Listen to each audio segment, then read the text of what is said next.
In the Taiwan Strait, a dangerous game of strategy is intensifying. While the world focuses on traditional battlegrounds, a quieter, yet potentially far more explosive, confrontation is unfolding just off the coast of mainland China. Warships routinely circle the island. Fighter jets breach its air defense zone almost daily. And satellite imagery reveals the construction of new missile batteries directly facing the Taiwan Strait. But that ambiguity is fading. In 4 separate statements, President Joe Biden has publicly declared that America would intervene militarily if China attacked Taiwan, while the White House has occasionally walked back these remarks. The message has been sent. Washington may be preparing for something more concrete. But this isn't a random escalation. It's a test of Taiwan's resolve, of international unity, and most importantly, of American credibility. Taiwan, long viewed by Beijing as a breakaway province, is once again at the center of global power politics. By then, Taiwan will be even more fortified. American defenses in the region will be stronger, and anti-China alliances like AUKUS and the Quad will be fully operational. And Japan, but even in Australia and the Mariana Islands. These locations allow Washington to project power deep into the Indo-Pacific, without relying on vulnerable aircraft carriers. It's part of a larger Pentagon strategy called dispersed lethality, spreading out assets to make them harder to target. So, if China plans to act, it might be sooner rather than later. But this time, the stakes have risen, and China's latest moves suggest a far more calculated and risky strategy.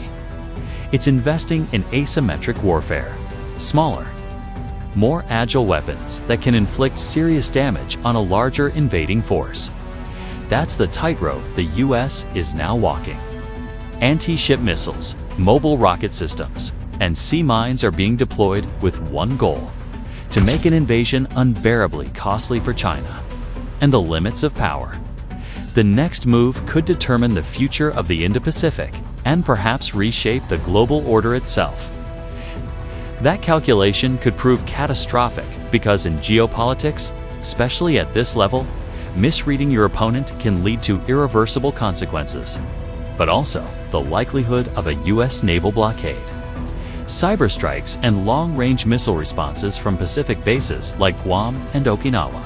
If Washington fails to respond to a Chinese assault, its credibility in Asia would collapse overnight.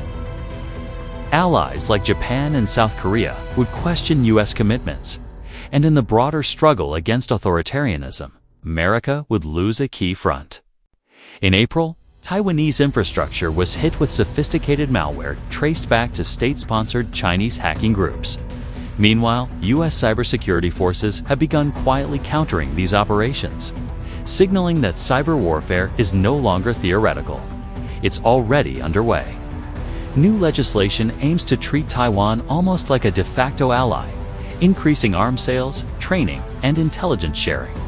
This makes it harder for any future US president to ignore an attack on Taiwan without suffering massive domestic backlash. Meanwhile, US forces have expanded joint military exercises with Japan, South Korea, and the Philippines, clearly signaling that the region is preparing for potential conflict. In recent months, China has increased its military pressure around Taiwan. Its military, while vast, lacks combat experience. Its supply chains are vulnerable to naval blockades. And its economy, already strained by sanctions and slowing growth, may not survive a prolonged confrontation. So why the escalation? For decades, the US has followed a policy known as strategic ambiguity. A deliberate lack of clarity on whether it would come to Taiwan's defense. From Beijing's perspective, this changes everything. China's military leadership, the PLA, is now reportedly studying not just an invasion scenario. But here's the strategic gamble. China knows it cannot win a long war against the US and its allies. Not yet. Because Beijing believes it's racing against the clock. China's leaders see a narrow window between now and the late 2020s. However, that urgency comes with risk. Satellite surveillance reveals that the US is rapidly upgrading airfields in the Pacific. not just in Guam. Add to this the digital front. Cyber attacks between China and Taiwan have reached an all-time high. Taiwan, for its part, is not staying idle. But what truly raises the stakes is the political pressure within the U.S. Congress. Bipartisan support for Taiwan has surged. So, will the U.S. actually defend Taiwan? Strategically, it may have no choice. But a direct military response carries immense risk, not just of conventional war, but of escalation into a regional or even nuclear conflict. China's strategy, bold as it is, rests on a dangerous assumption that the U.S. will hesitate when the moment comes. Taiwan stands at the center of this clash, not just as a territory, but as a symbol of freedom, deterrence, and the limits of power.